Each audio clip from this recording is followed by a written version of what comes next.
Hello, you're tuned into Coast to Coast Real Estate with Jaqueline Steib. This podcast will take us all across the globe as we learn the ins and outs of real estate from the industry's top advisors. Here we are now with Jaqueline Steib. Welcome to Coast Real Estate. I am your host, Jaqueline Steib, with Vista Sothebys International Realty, broadcasting simultaneously from Manhattan Beach, California, and Rhode Island. In today's episode, we will get to know Robert Rutley. Robert is with the Blackstone Team with Mott Chance, Sothebys International Realty. Without further ado, allow me to introduce you to Robert, our guest speaker for today's episode of Coast to Coast Real Estate. Welcome, Robert, and thank you for sharing your time with me and my listeners. Hi, Jaqueline. Thanks for having me. A pleasure. Hey, Robert, tell our listeners a little bit about you. Who are you? Oh, well, I'm a real estate agent. I am just a guy that grew up in Michigan and moved to Rhode Island about 30 years ago. I've had multiple careers throughout the span of that time. I worked in human services. I worked in information technology. And, about 10 years ago, I got the bug for real estate. I wasn't intending to go into real estate full time, but I really, really fell in love with the process and really fell in love with guiding buyers to homes and working with sellers and selling theirs. How did you end up in your current city? Well, I moved out to Rhode Island in 1990, and one of the reasons that I fell in love with Newport, Rhode Island at that point, was the architecture. Huge history buff, huge architecture buff. And if you've ever been to the upper Midwest, you know that history is 1970 split-level ranches. So there's not a lot of interesting history or architecture up there that's widely seen. So being in Newport, Rhode Island, and seeing signs that like Paul Revere slept here, that was just kind of crazy to me, and I was obsessed. So, a brief vacation turned into 30 years in the state of Rhode Island. And, after living in Newport and Jamestown for about 10 years, I moved to Providence in the year 2000. And I've really watched it grow and progress from, your average, medium-sized small city to something that has changed into this wonderful arts capital with so many fantastic restaurants and, award-winning restaurants and parks and just a lot of community engagement. And I really love it here. World famous lobster rolls. Yeah, that's the one thing that comes to mind besides many other great foods I have had there. I have a favorite place in Narragansett. So if you ever visit, I'll take you out for a lobster roll. What is the thing that you love the most about your city? It's a great progressive city with lots of things to do on a regular basis.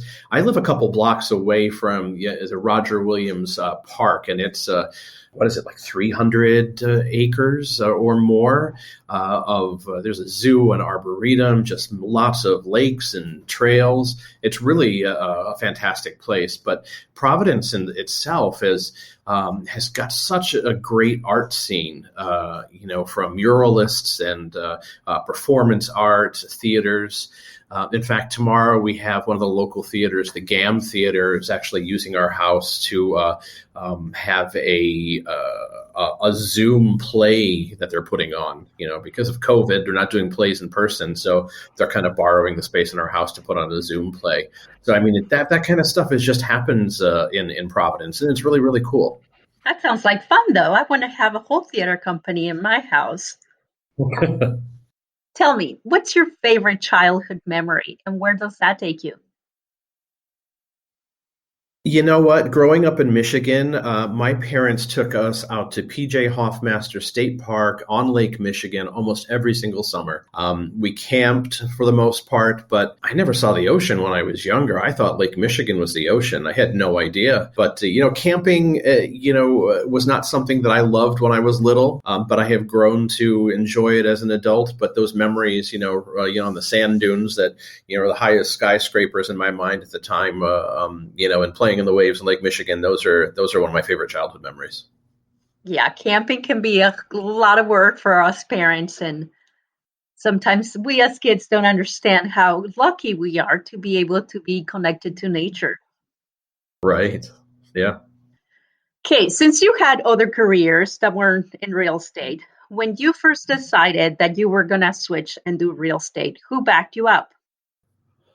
I had a lot of support from my husband, Antonio. I was working in corporate America at the time, and I had an opportunity to take a buyout and get severance pay and pass on my position to somebody else if I wanted to. And I saw that as a particular opportunity that I should take. At that point, I was dabbling in real estate and making more money in real estate, and really enjoying it more than I was really enjoying, taking one thing and putting in one box, and another thing putting in another box. Just this kind of really boring IT job. So, my husband supported me with a little bit of anxiety, of course, not knowing that I was going to have health insurance or if I was going to make it in real estate. But, I proved him right or proved him wrong, The uncertainty of, do we have a monthly, weekly, biweekly paycheck? When is that paycheck coming? Yes, for sure. Yeah, it's very scary to make that jump and really have to rely on yourself and rely on your own skills and talents when you may have had that comfortable, that position where you're getting a paycheck even if you have an off week.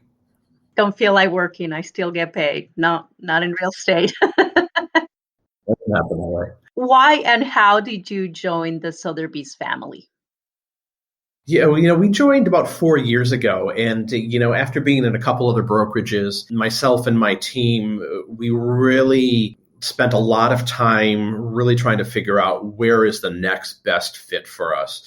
And there's a few other companies within Rhode Island that have a lot of business. Some of them have great connections in other places like South County, which is where a lot of the beach communities are. But we really felt that the professionalism and the heritage brand of Sothebys International Realty really spoke to the level up that we really wanted to do with our own team. We felt like we weren't getting it where we were at, and we really wanted to make the right decision. So it took a lot of hard work and a lot of thought and a lot of questions before we decided. But I couldn't be happier. It's really hard to describe to other agents that don't work with Sothebys International Realty how the brand propels your business and propels your marketing and really uses their connections really, really well to support our clients.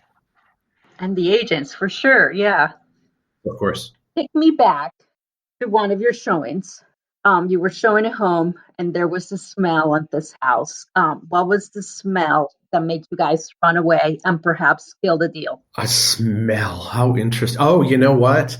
It's not always a bad smell. Sometimes it's too much of a good smell.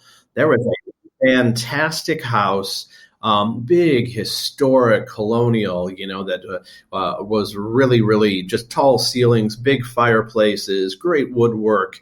And it was right near that Roger Williams Park that I had mentioned before. But when we walked in with my buyers at the time, it was really hard to look past the one thing that was really screaming in your ear, and that was the scent of about 50 vanilla candles. And, I love vanilla, I love those food scents. I think used in moderation, vanilla is probably one of the most underrated scents ever, but it was just overbearing. I think we all had breathing issues and headaches when we left. I couldn't tell you really what the house really looked like because it was just so powerful. And, I think that ruined it for any, potential buyer that I had. The less is better. Yeah.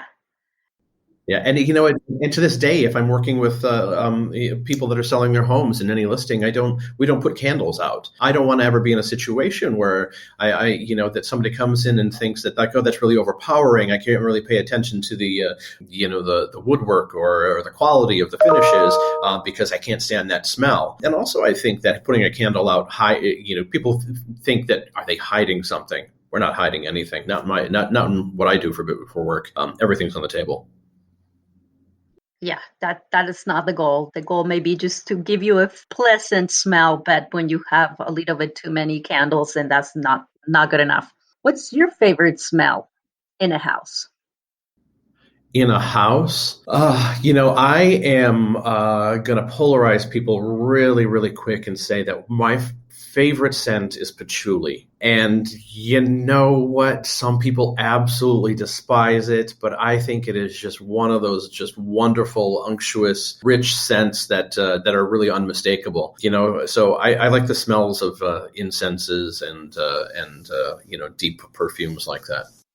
I like patchouli. Yeah, good. We're in good company then. Tell me, Robert, what was the transaction that changed your life? I had a really fun one a few years ago. It was a referral from another Sothebys brokerage, and they asked if there was anybody that was really willing to work with a storied home that may have horror references to it. I had the chance to sell Lizzie Borden's Forever home. So it was not the house where the murders took place, but after she inherited all the money from her mother and her or her father and her stepmother, she bought this ridiculously fancy 3-story Victorian in Fall River, Massachusetts. And so I worked with somebody that had purchased it and completely rehabbed it so that it looked like it did in the 1880s. So it was just fantastic with sourced antiques and old wallpaper. It was really fantastic. It was pretty phenomenal. We had a broker's open there, and we actually hired some actors from a Lizzie Borden play that was going on up in nearby Massachusetts, and they came down for the broker's open and looked eerily and out of place. So I've got photos. I'll share them with you. Please do. It sounds exciting. You know what? The funny thing is I work with a lot of really old historical homes, and sometimes you get that creepy feeling in houses where, you want to run from the third floor all the way down if you turn all the lights on and run out the door. I didn't feel that in this house whatsoever, so it just seemed pretty calm and beautiful, but I didn't feel any other presence. There are ghosts in the house. Although the gentleman that bought it did try to market it as a haunted house. In California, we don't normally use an attorney to help us with every single one of our transactions. If we need help, there's certain circumstances where we would need an attorney, but normally we don't. We just use our escrow company and our title company. What about in your state? We use lawyers to close. So, to close transactions, we use lawyers. I think that there was a recent rule in Rhode Island where they're allowing just escrow companies to do that, but it hasn't taken on. I think people still want that comfortability of, paying for a lawyer to go through title and protect them while they're buying or selling. Oh, interesting. I like to ask that question because everybody has different expectations, and we have to meet the expectations just by educating people. We don't normally do it, but obviously if you want to hire an attorney, you are welcome to hire one. Yeah. It happens here more often than not. And most people will choose their own lawyer, and it's usually a lawyer that's suggested to them by either somebody that they know or, if a trusted real estate broker. Which is the most memorable transaction of your career? Oh, the most memorable. I mean, the Lizzie Borden house was pretty fantastic, but, I've had so many. It's hard to really pinpoint, but I really love the ones where, you walk into a house and people have that aha moment and then they really, really fall in love. So it's more of a series of really, really good feelings I've got about a lot of transactions. So, I mean, that's why I love working with buyers, because buyers are so, thankful and appreciative and so emotional when they find the house that they really, really love. And you always get to see that their look in their faces when they found the one. They just know that this is the one, and it gets transmitted to us, and we're like, okay, this is it. Other times you just walk right in and right out. Forget it. My favorite code word is, do you need to see the basement? We don't have basements. Yeah, everything has basements here. In fact, it's really rare if somebody's on a slab or there's no basement. So the basement's where all the important stuff is in our houses. So if we look at it on the first floor or the second floor, that's my code word to find out if they're even interested. What is the most valuable skill a real estate advisor should have? I think the most important skill is to be able to understand people. and that is